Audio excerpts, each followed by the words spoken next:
Warahmatullahi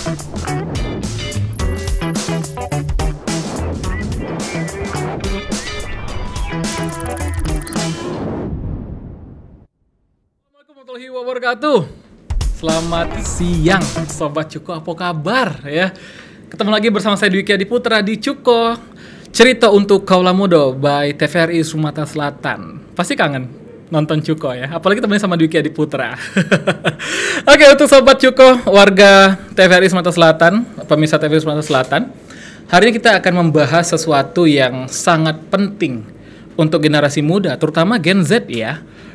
Kita akan membahas tentang seberapa penting sih menyeimbangkan hard skill dan soft skill. Hari ini kita sudah kedatangan tamu jauh, baru pulang dari New York. Boys, kita akan dengar cerita langsung dengan Mbak Vira. Halo, assalamualaikum. Halo, waalaikumsalam. Selamat datang di Cuko, Mbak Vira. Terima kasih. Pacak bahasa Palembang ya? Masih bisa. Masih bisa ya? Jadi apa, Mbak Vira boleh dong kenalan dulu siapa sih Mbak Vira? Ya, makasih Sobat Cuko, perkenalkan, jadi nama saya Faiza Ufaira, biasa dipanggil Vira. Iya, sekarang saya kerja sebagai ASN di Badan Kepegawaian Negara, kantor regional 7, kantornya di Jakbaring. Di Jakbar? Jakbar. Jakbaring. Oh iya, bukan Jakarta Barat? Bukan. Ini jadi ASN udah berapa tahun? Jadi ASN dari awal tahun 2019. Awal 2019, Betul. So berarti udah kurang lebih 6 tahun ya? Ya, masuk tahun ke-6. 6 tahun. Memang cita-cita tuh? Enggak, tapi jalannya ke situ. Emang cita-cita apa sih? Kan memang awal masuk kuliah di FE Unsri dulu. Kenapa kok memilih jalan menjadi jalannya ASN? menjadi ASN? Karena memang ASN ini menjadi cita-cita untuk anak muda zaman sekarang loh. Benar. Salah satunya ya. Benar. Biar nggak malu ditanya mertua. Jiwa saya PNS. Iya. Terus kenapa tuh ceritanya? Kok bisa ke PNS tuh? Benar. Jadi awalnya tuh nggak bercita-cita sama sekali jadi ASN. Dulu cita-citanya tuh adalah kerja di perusahaan kosmetik, di korporat kayak gitu kan. Udah kerja tuh kesampaian cita-citanya. Namanya orang tua, idealnya anaknya jadi apa? PNS. Jadi udahlah kamu resign aja, daftar PNS. Ya sudah, saya ikuti gitu kan. Dan alhamdulillah lolos, dan emang jalannya ya jadi ASN ini, jalan menjemput rezekinya, jalan untuk bisa sekolah lagi. Ternyata dari profesi sebagai ASN. Alhamdulillah. Wow, luar biasa ya. Mbak Vira. So udah 6 tahun ya? 6 untuk tahun. jadi ASN. Iya. Nah tadi aku udah spill nih, lihat-lihat baru balik dari New York. Iya bener. Liburan? Enggak. Oh enggak. Ngapain? Boleh dong spill nih dengan Sobat Cuko nih di New York ngapain? Jadi baru tamat kuliah, kemarin dapat program tugas belajar menggunakan beasiswa dari LPDP. Itu aku kuliah 2 tahun program administrasi publik di Columbia University di New York gitu. Jadi bulan Juni kemarin baru lulus, lalu pulang dan lanjut kerja lagi di Jakbaring. Di Jakbar lagi. Betul. Dan boleh dong di-spill, ini kan beasiswa ya? Iya. Beasiswa, karena memang banyak banget beasiswa yang membuka untuk kita melanjutkan studi ke luar negeri ya. Betul. Nah mungkin boleh dong diceritakan nih Mbak Vira, apa saja yang dibutuhkan dan mungkin tantangannya ketika kita mau mengambil kuliah jalur beasiswa itu apa aja sih? Ya. Oke, jadi singkat cerita ya, waktu itu tuh aku dari dulu memang cita-citanya punya, yaitu adalah kuliah S2 di luar negeri gitu. Cuman ternyata jalannya tuh baru kebuka sekitar tahun 2020-2021 pas lagi pandemi. Pas Covid berarti tuh. Jadi di situ awal mula ya yang saya kumpulin itu administratif, mulai dari persyaratan sertifikat bahasa Inggris kayak IELTS, TOEFL. Itu saya ambil persiapan lah untuk latihan soal dan sebagainya. Kemudian mulai cari kampus, kira-kira program apa yang cocok, kemudian kampusnya di mana. Lalu barulah belajar nulis esai, karena kan kalau daftar ke kampus luar negeri sama pas mau daftar program beasiswanya menulis esai itu komponen yang wajib kan ya. Jadi dimulai dari situ tuh udah mulai dicicil, brainstorming, terus ngobrol-ngobrol juga sama teman di kantor, sama orang tua, baca-baca kira-kira case apa nih yang harus diambil di esai. Jadi sebenarnya yang paling lama itu adalah memutuskan untuk mengangkat isu apa, angle apa di esai. kira-kira angle apa yang sifatnya tuh personal tapi penting, kemudian impactful. Terus pada saat kita menjalankannya tuh kayak ada api di dalam, kayak oke, aku harus kuliah supaya isu ini bisa kejawab kayak gitu. Itu sih yang paling susah. Jadi sampai waktu itu tuh udah bolak-balik cari inspirasi, kayak aduh kayaknya kurang, sampai akhirnya ketemu gongnya. Oh oke, dapat aha moment, oke aku mau nulis tentang ini kayak gitu. Tentang apa boleh? Karena memang berarti kan harus dengan di daerah sendiri kan ya, di Sumsel atau di Palembang berarti isu itu, atau isu nasional yang bebas. Tapi kayaknya semakin itu bisa berpengaruh ke lingkup yang lebih besar itu semakin baik ya kalau aku tangkep ya. Nah jadi singkat cerita, saya kan kerjanya di lingkup regional Sumatera Selatan, Bengkulu, Jambi, dan Bangka Belitung. Jadi lumayan sering waktu itu tuh dikirim dinas-dinas lah ke instansi di daerah. Jadi berbulan-bulan tuh saya tuh sampai berdoa, ya Allah ini tolong temukan topik apa yang bisa masuk di esai, karena setiap nulis tuh selalu stuck, selalu ngerasa kurang, selalu ngerasa ada yang kayaknya ini nggak begitu matters, ini nggak begitu matters. Not impactful ya. Betul. Sampai akhirnya suatu hari saya ke Empat Lawang, ke kantor BKPSDM-nya, lalu ngobrol-ngobrol lah sama pegawainya. Jadi kan kebetulan kalau pemerintah pusat itu banyak mengeluarkan aplikasi ya. Aplikasi-aplikasi yang wajib digunakan untuk masyarakat ya, untuk menunjang smart city ya. Ya, dan juga untuk kinerja pegawai kalau kita itu penting. Nah, suatu hari ada segerombolan lah bapak-bapak ibu-ibu cerita, Mbak kita tuh nggak bisa Mbak pakai aplikasi ABCDE kalau mau sesuai dengan waktu yang ditentukan. Dalam artian di jam kerja dari pagi sampai sore, dari jam 8 sampai jam 4 tuh kita nggak bisa. Kita baru bisa pakai aplikasi-aplikasi ini secara optimal tuh di malam hari. Karena apa? Pagi sampai sore listrik mati, internet putus, pokoknya susah lah dari segi infrastruktur. Oke. Terus saya mikir, oh kita udah capek-capek nih misalnya bikin aplikasi, kita bikin undang-undangnya, kita bikin peraturannya, kita sosialisasi ke seluruh Indonesia. Kalau masih ada daerah-daerah yang kayak gini, buat apa ada aplikasi ini kayak gitu.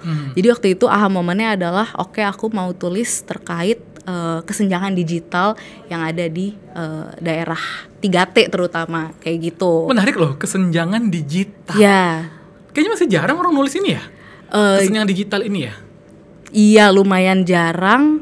Tapi sebenarnya kalau kita, karena mungkin kita termasuk orang-orang privilege yang nggak terpapar dengan kesenjangan digital kan. Tapi begitu kita ke daerah ternyata ada ya ternyata ya. Segininya ya sampai mereka, Mbak saya harus nunggu jam 2 pagi loh untuk bisa buka aplikasi ini kan. Masa sih mau sampai kapan sih kayak gitu gitu kan, katanya kita mau jadi warga yang melek dengan literasi digital tapi kenyataannya kayak gitu di daerah. Ya udah saya mulailah menggali soal itu. Wow, dan ketemulah gongnya tadi. Ketemu, oh ini nih kenapa saya dikirim ke Empat Lawang nih untuk ketemu sama isu ini kayak gitu.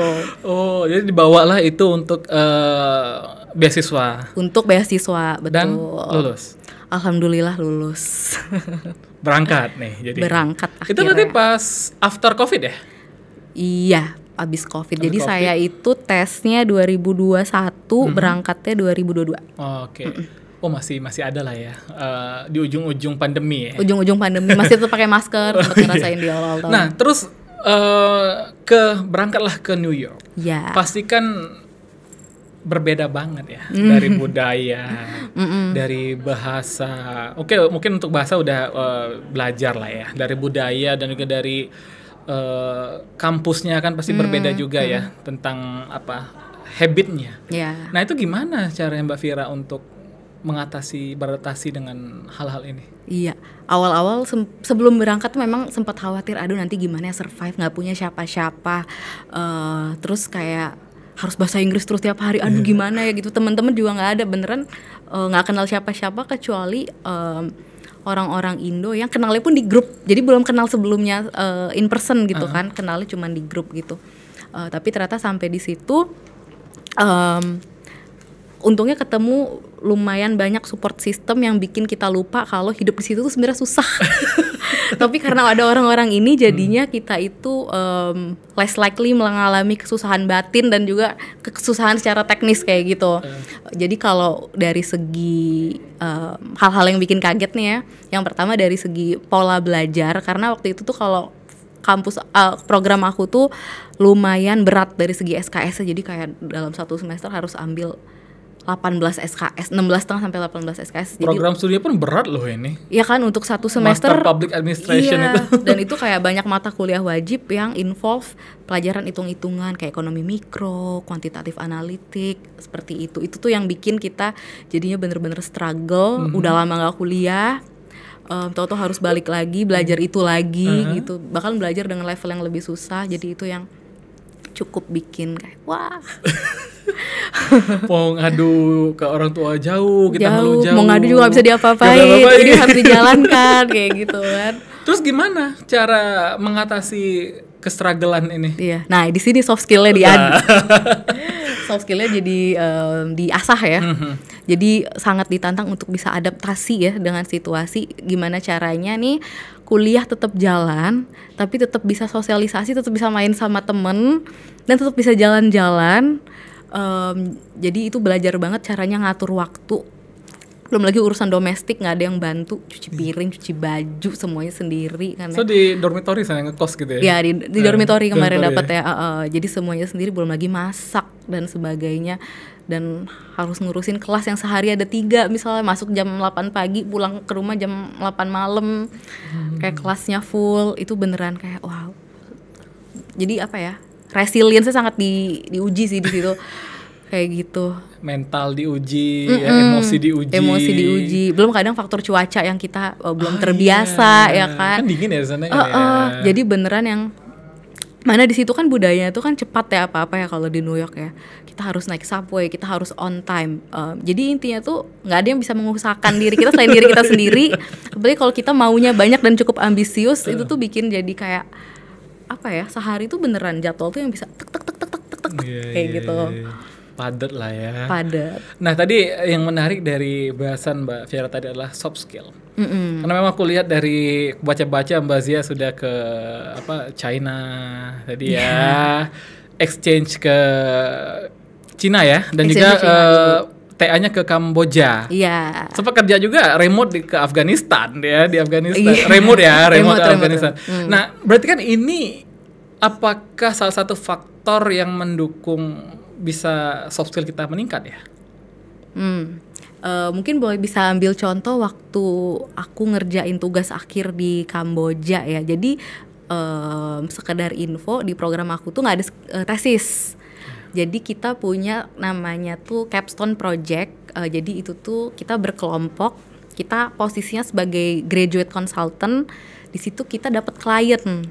Nah waktu itu klien aku tuh adalah sebuah NGO di Kamboja. Nah jadi dari bulan Desember 2023 itu kita tektokan lah sama tim dari Kamboja ini dengan time zone yang berbeda. Di sana pagi, di sini malam, di situ malam, di situ pagi kayak gitu. Jadi kita ngumpulin data, kita wawancara, kita ngolah data dan sebagainya. Dan untuk ngatur meeting dengan orang timur yang budayanya beda, kemudian cara mereka bekerja juga beda, itu susah banget. Jadi untuk ketemunya itu lumayan menantang. Apalagi di tim aku tuh beda-beda semua. Ada orang Korea, ada orang Amerika, ada orang Indonesia kayak gitu kan. Jadi cara kita kerja juga beda gitu. Jadi untuk menyamakan itu, untuk menurunkan ego, untuk bisa ketemu titik tengahnya, jalan keluarnya apa. Belum lagi harus dealing sama klien di ujung dunia sana. Itu juga membutuhkan apa ya? Ya soft skill. Jadi kita harus benar-benar menyampaikan ego, gimana caranya tujuan bersama ini bisa tercapai. Mungkin kita semua punya ide yang bagus nih, tapi nggak bisa semuanya diturutin kan. Harus ada yang ngalah dan mengorbankan ego mereka, keinginan masing-masing untuk bisa ketemu titik tengahnya kayak gitu. Berarti memang semakin banyak kita berkegiatan, secara langsung itu mengasah soft skill kita berarti ya? Iya, benar. Karena gini, Mbak Viera, ketika kita berbicara di anak muda zaman sekarang deh, yang Gen Z itu yang dikenal dengan ya stigmanya macam-macam ya, yang maunya instan, nggak mau capek, yang ya banyak hal lah ya. Nah itu gimana pandangan Mbak Viera selaku yang sudah berpengalaman ya? Karena gini loh, orang sekarang tuh kalau disuruh ikut organisasi, komunitas, mereka lebih milih untuk nongkrong loh. Nah itu kira-kira gimana kita bisa mengubah pola itu? Menurut Mbak Zia, menurut Mbak Viera gimana? Mungkin mereka kayak gitu tuh bukan Karena berangkat dari situasi yang tanda kutip udah enak. Jadi kan kalau zaman sekarang kan, kalau dulu nih, kalau kita flashback ke zaman dulu nih waktu aku kuliah, nggak banyak program yang bisa bikin kita keluar negeri. Beberapa aja bisa dihitung jari. Kalau sekarang mereka nggak harus ikut organisasi ABCDE, mereka nggak harus ikut magang di mana, mereka ada caranya sendiri nih untuk bisa keluar negeri misalnya. Jadi banyak banget wadah bagi anak-anak Gen Z ini tuh untuk membuat mereka mendapatkan tujuan yang mereka mau, ya nggak sih kalau dipikir-pikir. Makanya mereka tuh kayak gitu kan. Sekarang mereka udah terpapar banget ya sama cara cepat biar cara bisa travel, ya kan. Jadi ngapain capek-capek ikut organisasi, pasti kan yang ada di pikirannya mereka. Mereka kayak gitu kan, walaupun nggak semuanya begitu gitu. Tapi kenyataannya di lapangan ya, menurut Mbak Vira, seberapa penting soft skill kita itu untuk kita asah kita ngasah soft skill di kuliah ya, banyak ininya ya, banyak perannya itu di kuliah ya. Gimana cara kita untuk public speaking, gimana kita cara untuk memimpin kan di kuliah kan. Betul. Nah, pandangan dari Mbak Vira sendiri, seberapa penting soft skill ini bermanfaat untuk di dunia kerja? Jadi menurut aku ya, soft skill sama hard skill tuh berdampingan, nggak bisa dipisahkan ya. Percuma kalau misalnya kita sangat capable nih mengerjakan ABCDE, hard skill yang sifatnya teknis gitu kan. Cuman di sisi lain kita nggak adaptif, kita susah komunikasi sama orang, kita avoidant kalau misalnya ada masalah, ya kan. Kemudian kalau misalnya sama pimpinan atau dalam tim, kita semau-maunya sendiri. Kita pinter nih, kita punya nih skill di A, di B, di C. Mungkin aku jago di bidang makroekonomi misalnya, aku jago akuntansi. Tapi karena sifat aku yang begitu, emang aku besok-besok bakal diajak orang untuk mengerjakan ABCDE? Enggak. Jadi makanya harus beriringan. Jadi kayak dari segi perilaku, menurut aku memang benar-benar harus adaptif dan mau mendengarkan orang lain juga, itu juga penting banget. Karena let's say misalnya ada orang yang hard skill-nya biasa aja lah, dia nggak gitu kompeten, oke lah, mediocre gitu kan. Cuman dari segi soft skill dia sangat diplomatis misalnya kan, kemudian dia bisa bringing people together untuk kerja bareng gitu. Orang pasti akan lebih milih si orang yang soft skill ini walaupun hard skill-nya nggak begitu oke, ya nggak sih? Orang akan lebih legowo dan rela. Udahlah sama dia aja, ya bener kan? Sih. Pinter orang pinter kita banyak bisa cari yang lain gitu kan, tapi yang memiliki kemampuan soft skill ini yang susah dicari. Yang menyenangkan nih kan nggak banyak gitu kan. Wow. Dan kalau dari Mbak Vira sendiri, mungkin 3 terpenting soft skill apa sih yang harus dimiliki dengan generasi saat ini? Yang pasti kemampuan adaptasi ya. Adaptasi itu bisa kita di lingkungan baru, misalnya kita merantau, tahu-tahu kalau nggak bisa adaptasi susah juga. Kemudian di lingkungan yang orang-orangnya tuh beda sama kita, ya kan, yang kepribadiannya jauh berbeda, pola kerjanya jauh beda, itu juga penting ya kan.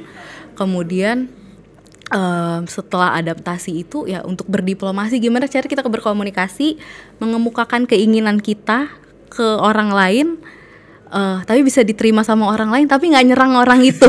Susah ya, ya kan? Jadi itu penting banget. Jadi kadang nggak usah di pekerjaan atau sekolah deh, di pertemanan aja, kalau kita mau bujuk orang tapi kita sadar kita nggak persuasif, pasti kita nyuruh yang lain. Kau ben nyuruh dia, aku udah ini, gitu kan, kayak gitu. Terus yang ketiga tadi apa? Adaptasi, adaptif, public speaking ya, komunikasi. Komunikasi diplomatis kayak gitu. Terus yang ketiga menurut aku tuh daya juang ya. Itu. Ini yang susah nih. Itu yang susah. Aku juga masih susah. Ini yang susah nih. Iya, daya juang dalam artian kadang kita tuh suka mikir, aduh, misalnya kita punya goal nih ini. Di teman-teman kita udah udah mencapai goal ini nih. Aduh, aku masih jauh lagi gitu kan. Tapi ada kalanya kita tuh cuman aduh, ya lakuin gitu. Lakukan sesuatu tentang banyak itu. Ngeluh ya, banyak ngeluh tapi nggak berusaha untuk mencapai. Iya, itu kayak cuman di pikiran kita aja, kayak udahlah susah, aku kan begini, aku kan begitu gitu. Jadi mental juang itu kurang. Jadi menurut aku mental juang, resilient itu penting. Jadi harus bisa beradaptasi, harus jago diplomasi, kemudian daya juang harus ditingkatkan ya. genjot terus daya juangnya. Nah, kalau Mbak Vira sendiri untuk mengasah public speaking ya, komunikatif, adaptif dan juga meningkatkan daya juang nih. Kalau dari Mbak Vira sendiri apa yang dilakukan? Apakah ikut bagus. kursus? Apakah memang turunan dari orang tua ataukah otodidak dari TikTok, IG, YouTube? Gimana cara meningkatkan ini? Bagus pertanyaannya. Wes 100 dong. 100 pasti. Oke, kalau dari adaptif itu mungkin karena situasi ya. Kadang kita juga kadang enak banget, iyalah harus gampang adaptasi gini gitu kan. Tapi nggak tahu gimana cara ngelakuin. Itu pasti. Pas kita kepepet barulah mau nggak mau kita jadi beradaptasi kan. Jadi kalau di aku nggak punya cara khusus untuk mencapai ABCD untuk bisa adaptif, diplomatif sama punya daya juang. Tapi itu tuh aku rasakan dan aku dapatkan pada saat aku kepepet di satu situasi yang nggak ada satu orang pun bisa nolong aku. Di situ aku belajar kalau karena aku cuman sendiri, yang ngejok kayak cuman aku Nila. Jadi tiga ini tuh harus punya gitu kan. Ya kan, kayak misalnya waktu sekolah semua orang tuh culture-nya adalah belajar 2 hari nggak keluar perpus, cuman keluar perpus atau study room, kalau mandi, sholat, makan, masuk lagi kayak gitu kan ya. Terus aku mikir apakah aku bisa kayak gitu ya, dengan misalnya skill aku dan kemampuan belajar aku yang pas-pasan, masa aku nggak serajin mereka sih kayak gitu. Jadi mau nggak mau harus kayak mereka atau bahkan lebih lagi untuk bisa nyusul ya kan. Ibaratnya dulu ada satu matkul yang menurut aku tuh susah, namanya quantitative analytics. Jadi pakai aplikasi lah, kita ngolah data lah. Sulit sih. Itu sangat aku sampai sekarang masih kesulitan untuk. Aku juga sudah lulus. Jadi kita lebih ke kualitatif kali ya. Iya kan. Jadi aku tuh inget misalnya dulu temen aku harus ikut program tutoring sejam, karena pas aku ngejalanin sejam, aduh kayak kurang deh. Ya udah mau nggak mau harus 3 jam. Kalau nggak kita nggak akan bisa ngejar level orang lain kayak gitu. Jadi terbentuk dan tertubruk karena situasi kepepet. Terbentuk karena the power of kepepet tadi. The power of kepepet tadi, dan itu beriringan dengan daya juang juga jadi ya kan. Iya, karena kalau sedang kepepet tuh memang kayaknya keluar semua ya. Kayaknya aku harus kesini deh. Gitu. Tiba-tiba jadi jalan sendiri. Terus satu tadi kemampuan berdiplomasi ya. Jadi kalau aku kuliah kemarin tuh banyak banget ya orang pinter ya. Aku tuh ngerasa ya Allah jauh nih aneh. Sempat insecure gitu, berarti kemarin ya. Insecure terus ya guys setiap saat. Gitu. Cuman ternyata pada saat aku look back lagi, si orang-orang pinter ini ada kalanya mereka nggak begitu diplomatis. Jadi mereka sangat straightforward mengemukakan yang ada di kepala mereka tanpa mikirin orang lain, posisi mereka di kelas dan sebagainya gitu. Jadi ada satu case di tugas akhir, ini kelompok pinter-pinter banget nih orangnya, tapi sangat opinionated, mereka sangat kekeh sama pendapatnya sendiri, sampai akhirnya ada beberapa orang yang dikeluarin dari grup dan akhirnya mereka bikin tugas akhir sendiri. Itu karena apa? Karena mereka nggak bisa mengemukakan apa yang ada di pikirannya dengan bijak ya. Jadi menimbulkan perkara gitu. Padahal sebenarnya itu kasus sederhana yang kalau misalnya dikomunikasikan dengan baik mungkin nggak akan jadi kayak gitu akhirnya gitu. Iya sih, kayaknya memang untuk komunikasi ini salah satu hal yang menjadi penting ya. Bagaimana cara kita untuk berdiplomatis. Iya, bukan hanya urusan berkomunikasi di depan umum ya, dalam artian public speaking ya, tapi hubungan antar sesama, gimana kita mengemasnya supaya kita jadi sosok yang menyenangkan lah. Bukan berarti kita palsu juga, tapi lebih ke jadi lawan bicara yang menyenangkan, yang orang tuh nyaman ngobrol sama kita tuh, ternyata itu adalah skill yang sangat penting. Iya, yang sangat dihargai. Ternyata kalau di luar negeri tuh ya, misalnya kita ngobrol sama orang tuh bakal ngasih feedback kayak, wah ternyata ngobrol sama kamu tuh enak banget ya, gini. Terus, aku tuh nggak nyangka ternyata hal kayak gini tuh bisa jadi pujian ya, kayak gitu. Secara nggak langsung ya? Kamu tuh kalau ngomong ngedengerin banget gini gitu. Oh ternyata itu tuh sesuatu ya skill, beneran skill. Dan ini bukan didapatkan dari kursus ataupun dari memang duduk baca buku tentang diplomasi, berarti ya? Iya, dari teman-teman lah, dari ngelihat dosen juga kayak pengalaman gitu. jadi ya, yang membentuk Iya. Mbak Vira sampai bisa sejauh ini ya. Iya, alhamdulillah. Oke, so terakhir nih Mbak Vira. Tadi kita sempat berdiskusi tentang generasi saat ini ya. Memang mereka mungkin belum ada beberapa generasi saat ini belum melek nih terhadap pentingnya mengasah soft skill ya. Tadi yang ya terpenting itu adalah komunikasi, terus daya juang dan juga mudah untuk beradaptasi gitu kan. Nah mungkin boleh dong sampaikan sekalian closing statement nih dari Mbak Vira untuk adik-adik Sobat Cuko di pemirsa TVRI Sumatera Selatan. Kira-kira mereka gimana nih untuk menghadapi dunia pekerjaan? Dunia sebenarnya. Dunia sebenarnya. Nah setelah kuliah wisuda, welcome ya. Itu Selamat dijanggal. datang di dunia sebenarnya. Mungkin ada masukan atau tips nih dari Mbak Vira nih. Jadi menurut aku hard skill itu penting, tapi jadinya nggak dipandang orang kalau kita nggak punya soft skill.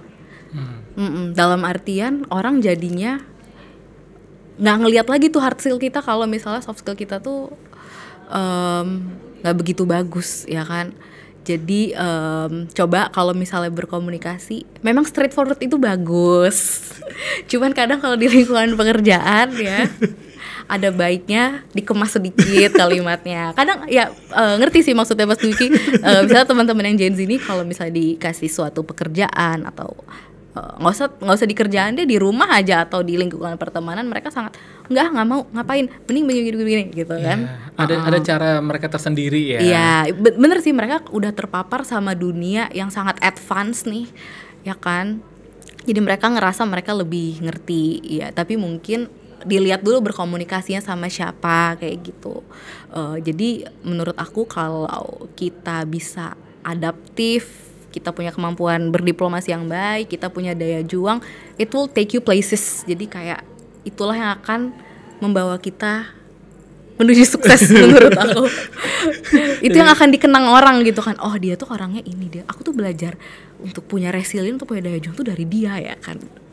Membawa dampak yang positif untuk lingkungan sekitar. Iya. Ketika kita mengasah soft skill kita dan menuangkan itu terhadap dunia pekerjaan ke masyarakat ya. Benar-benar ya.